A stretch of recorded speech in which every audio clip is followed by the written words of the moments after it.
ألعاب زمان.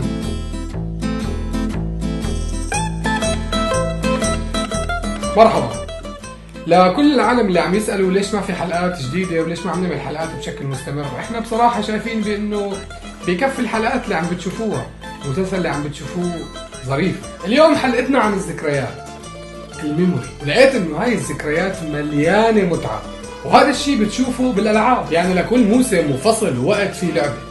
مثلا لما بتقطع الكهرباء طمن شو قطعات؟ يلا ساعة وبيجيبوها. والله عم بيقولوا 3 ب3. ليش 3 ب3؟ امبارح اي ساعة قطعت ليه؟ يا سيدي راحت للصبح. وازنخ شيء بالطمامة هاد فتاح 50. واحد من سلم واحد سلم. خوي واذا في حدا عم ببلط او عم بغير بلاط البيت فاجباري اللعبة بالحارة هي 7 بلاطات. بس هاي اللعبة انا دائما بتساءل عن جذورها لانها معقدة غريبة عناصرها بلا قلنا من وين؟ ظهرت لعبة ال7 بلاطات في القرون الوسطى في القرن ال15. كانت تلعب بين الطبقات البرجوازية في اسكتلندا مع الطبقات الغير برجوازية في غير اسكتلندا. وتعتمد اللعبة على التقسيم إلى فريقين من 4 أو 5 أو 6 أو 7 أو 8 لاعبين وحسب المتواجدين في الحارة.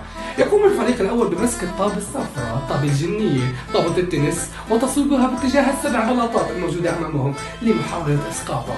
على الفريق الأول أن يعيد تصفيق البلاطات حتى يفوز، والفريق الثاني عليه أن يدافع بالطابة الصفراء. وهكذا تبقى لعبة ال7 بلاطات اللعبة الأكثر شعبية في المخيمات الفلسطينية. لما كان فريق يربح كان كلياته ينادي صوت واحد: سوريا سوريا. ليش ما بعرف. على العصريات بتطلع على الحارة بتقعد على الصبة وبيجي زميلك الولد الثاني حامل حزب بطيخ او حبه دراء او اي شيء فيه مي بنزل على ايديه وكواعه بقرب عليكم بقول لك شابر.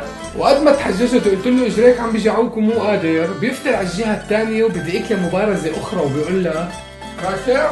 واذا رفضت اتدحل والصور بجيبته. في لقطه فظيعه، هاي اللقطة غالبا بتيجي بأيام الدراسة. بيكون في ولد محتجز بالبيت لأنه أخذ 7.5 بالإملاء، وبيكونوا الأولاد بدهم يلعبوا طابة لأنه الولد هو كمان صاحب الطابة. هول الأولاد بشكل وفد وبيطلعوا بيقابلوا أم الولد وببلشوا يقنعوها قديش ابنها شاطر. أنا كمان أخذت 6.5 بالعلوم هذيك المرة. خالتي بالله ندرس أحسن، خليه يطلع بس ساعة واحدة. فجأة بيطلع الولد من وراء أمه وعيونه حمر وبتضل يتطلع فيها لحد ما تقول له الجملة روح ساعة وبترجع. في لعب بتعطي خبرات ومهارات استثنائية مثل السكيتة، لعبة الصبر والتحمل. سكيتة ناهيك عن اسمها وجذرها اللغوي فعالة خرابة، بس المهم السكيتة لعبة باختصار هي انه في مجموعة راح يمسكوك ينزلوا فيك قتل قتل قتل قتل لتحكي، وهون هن بيحاولوا يضغطوا عليك ويهنوك مشان تحكي. شو طبخ امك اليوم؟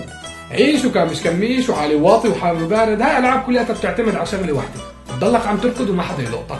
تذكرت كمان لما كنا صغار لما يكون في حدا اقوى او اكبر منك بده يقرب عليك تروح عند حدا قده وتقول له انا بحمايتك وخلاص، اخو اخته اللي يلمسك. بس اهم شيء تكون انت اللي طالب الحمايه. يعني ما حدا بيروح عند حدا بيقول له انت بحمايتي خاور وانا بحمايتك وغصب عني. اوكي بس انا وبحمايتك والناس عم تلطش فيني على الطالعه وعم نازله ومن هون ومن هون وهدول وهدول وبعدني بحمايتك. بالمناسبه لا تقول لحدا انه انا بحمايتك وحلو بحقك.